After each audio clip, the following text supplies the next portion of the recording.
The things lost are valued the most. I cannot think of a better analogy than this for the mighty Ford Endeavour, a car which was loved by many but unfortunately succumbed in India. But sadly, after the demise of Endeavour, this premium 7-seater 4x4 space was left void for a very long time, and Fortuner was enjoying all the monopoly, and monopoly isn't really good for consumers. But things are about to change with the Jeep Meridian, a car that promises to fill this very crucial gap. How good is it? Can it dent the sales of Fortuner? Hello and welcome back to Shutterdrives. This is Zahur Hassan.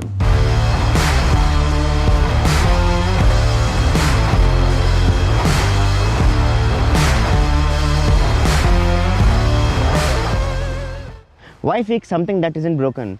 This is the formula that Jeep has applied to the Meridian. The Compass was always a smart looking car, and Jeep did not want to play around with that incredible design. But however, just to distinguish the Meridian from the smaller sibling, Jeep has added a couple of extra touches, and moreover, this particular Meridian looks similar to the Grand Cherokee than the Compass, which is a nicer thing. You get the traditional 7-slated grille here, along with LED projector headlamps for the Meridian. Of course, we would love to check out the intensity of them, but we have limited bandwidth.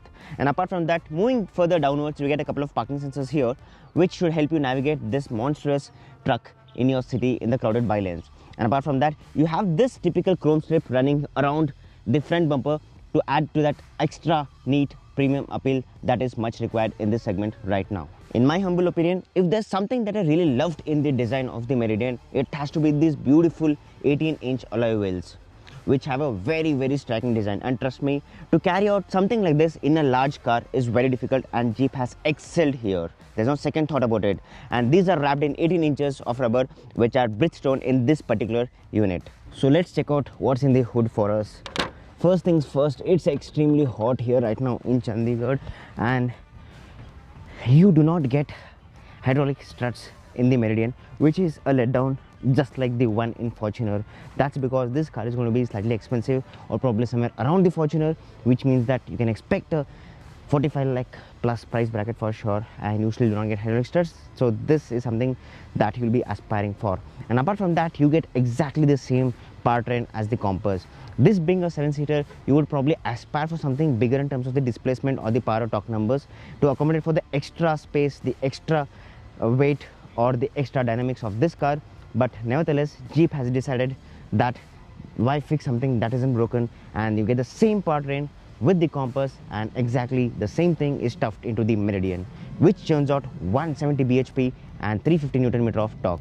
The size of the car matters a lot in India, and Jeep has done some decent justification here in terms of the Meridian's size and proportions. The car is large enough to attract a good amount of footfall from your nearest Toyota dealership to the Jeep. Let's admit it, the Meridian has a strong resemblance to the Compass from the front, but I'm really thankful and grateful to Jeep for giving a very distinctive design at the rear. Simply love the bunch boxy proportions, something that we have seen becoming extinct over a period of time. You get the clear lens tail lamps, which are LEDs of course, which is expected in this price bracket, and there is a Jeep garnished grille running between these two tail lamps. And apart from that, you do of course have a couple of parking sensors, and there's a reverse cam, the clarity of which is decent enough but could be slightly better. And apart from that, you get these inscriptions here with the 4x4 logo, which is very crucial in this space.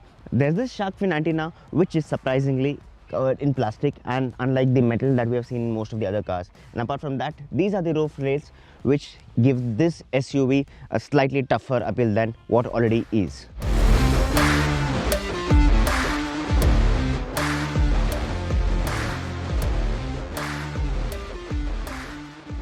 Jeep has always prioritized giving nicer interiors to their cars, and the same legacy continues in the Meridian too.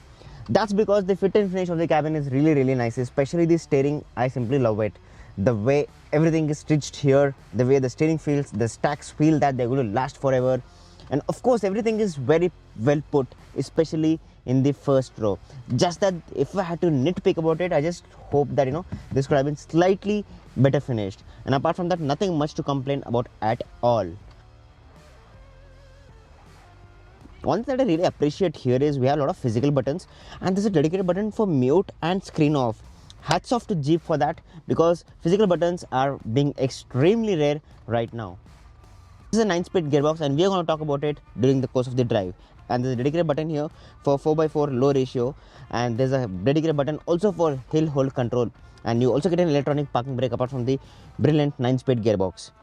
You get a lot of storage spaces here, including storage options for cup holders. There are a couple of cup holders, and if you want to store something like the Jeep branded badams, you can store that also. And apart from that, there is a wireless charging port here used to charge your phone. Another thing that I want to add is, although the seats are very supportive, they're nice, they're just on the firmer side, which means that could cause slight discomfort for you over a long period of time, and the headrest is actually quite hard, and you can see my head bouncing here. Just to add on to a couple of things, you also get memory seats which have the capacity to store for 2 people, and then the most important of all in the Meridian is you get 2 ventilated seats for the front driver and co-passenger, along with a massive panoramic sunroof, which has been a norm these days. This is the second row of the Jeep Meridian, and it's very important because the second row equally matters as the front row. Talking about the comfort here, the legroom is actually good, the under thigh support is really nice, and the headroom is good, but however it's limited slightly for taller people due to the fact that this sunroof, the panoramic sunroof, eats up into the headroom. And apart from that, you have the AC vents here, and there is a USB charging port here. If I had to nitpick about something, I really do not like the way this hard plastic has been pushed into the center of the car, which kind of dilutes the otherwise premiumness of this nice car.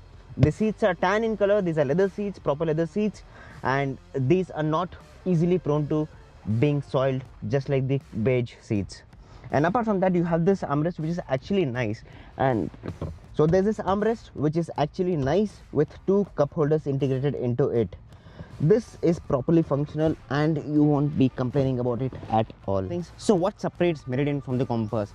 Of course, a couple of things, but the most significant of all is the addition of third row, which makes this a proper 7-seater instead of the 5-seater Compass. But wait a second, there's something very interesting that I want to show you. Unlike most of the 7-seater cars where you have to actually struggle to get into the third row, things are much easier here with the functioning of one tap button here. Just tap the button, or probably just fold, or probably just open the lever, and with single touch the entire second row trembles up. So I'm going to take a pause for a second here, breathe, and then speak, because this is very important. So I had a lot of expectations that the third row of the Meridian is going to be very comfortable, because the car is bigger than the Compass, of course, but unfortunately things aren't that good here. That's because the under thigh support that you see is non-existent. The knees are already touching the second row of seats, and this problem is aggravated because of the fact that the second row of seats are not sliding, which means that this is the only fixed position for the second row of seats. You cannot push them forward to offer better leg space for third row of people. This is a big letdown, because if there are people sitting here in the second row, the third row of people, especially if they are tall, they're going to have a tough time, honestly. That's because of the fact that the overall space here is limited. Then just so that the third row of people have some kind of breather, you do get small nitbits here. Like for example, there's a cup holder here just to make things slightly more smooth. Unfortunately, you do not get a charging port here in the third row, which I feel that Jeep should have offered, because a lot of 7-seater cars these days are offering a charging socket for the third row of seats.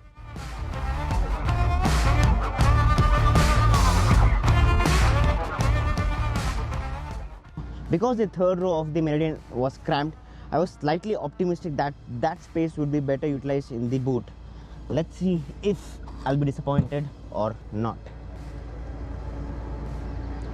Honestly, the boot space is actually usable, unlike some of the 7-seater SUVs, and you can probably stuff in 2 cabin bags with some difficulty, or at least a proper cabin bag and 2 small duffel bags should be easily comfortable here.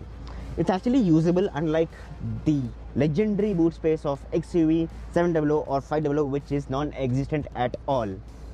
And this is how you close the boot of the Meridian. There's a slight clatter from the diesel. While the vibrations are well controlled, on the move, NVH is simply fantastic. Big turbo diesels barely have any lag, and the Meridian is no different. Drivability is very good, and the engine is city friendly. Crossing speed breakers in second gear is absolutely no problem. There isn't a need to downshift to first at all. While commuting in urban conditions, the engine doesn't feel lethargic. The big diesel has enough low end torque to keep the SUV crawling in traffic on its own. You won't have to downshift unnecessarily at all. The higher seating position also ensures that both the ends of the bonnet are clearly seen for better visibility of the road. What I really appreciate is the smooth gear shift. The 9-speed 80 is slick and effortless. Be gentle on the gas and you won't even realize that the gears are changing. But should you get ambitious with the throttle input, you would notice that the gearbox is doing overtime to keep your rev buds happy. The gearbox is light to operate with even reverse gear slotting is very easy. If you like the Meridian in city, you're going to love it on open roads and bad roads. Jeep has done a commendable job in the NVH department. At regular revolutions, engine noise is well controlled. The electrically assisted power steering is a bliss to use in tight lanes, and honestly, it weighs up with speed. In fact, by SUV standards, the Meridian has a brilliant handling characteristics. The Meridian is equipped with all-wheel disc brakes. In one word, the braking capability is absolutely fantastic. There's a progressive feel to the brakes and the overall stopping power is very confidence inspiring. An SUV without 4x4 is like a bird without wings. Nobody knows this better than Jeep, and they went overboard in curating a special off-road track that let the enthusiasts experience the true capabilities of the mighty Meridian. We are starting off the off-road trail of the much awaited Jeep Meridian, and we have with us Mr. Ravi, who is our lead instructor for the day, and based on whose guidance this car is either going to make or make again. The first obstacle was driving the Meridian over huge rocks to check out the all-terrain capabilities of it, and we were extremely impressed. Although we expected the front bumper to kiss the ground, and thanks to the approach and departure angles of 20 and 22 degrees respectively, it went on with great ease, and the design of which has got to do more with it than the just angles. The trail continued through the jungle and we were welcomed by stairs. Why walk when you can drive the Meridian over them? Said the mantra, and the Meridian gulped the steps one by one like Golgappas. The highlight of the day has to be the articulation course that was absolutely mind-blowing. The Meridian was put into some serious tests of the track and it came out with flying colors. There were a couple of instances when the Jeep kind of got stuck while paving through these obstacles during articulation, but we slotted it into the 4x4 low ratio and it felt nothing short of a miracle. A 30-degree inclination was also demonstrated to showcase the extreme capabilities of the vehicle. Last but certainly not the least was the water wading exercise. With the capacity to wade through water easily up to 16 inches, we felt that the vehicle can take a lot more than what was seen here. In fact, it just felt like the water was barely above the tires. This is something why we really appreciate a proper 4x4 instead of all-wheel drives. These go places where the two-wheel drives can just dream of.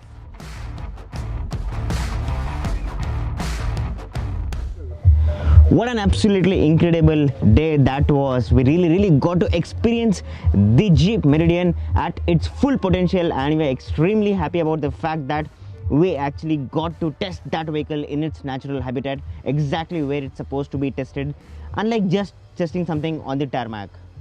So we started off with a question: is the Meridian capable enough to dent the sales of its closest rival, the Fortuner? Although Jeep claims that the Meridian isn't a direct competitor to the Fortuner, we believe so because both the cars are very similar in their own nature, except the fact that one gets a body on frame and other is a monocoque chassis.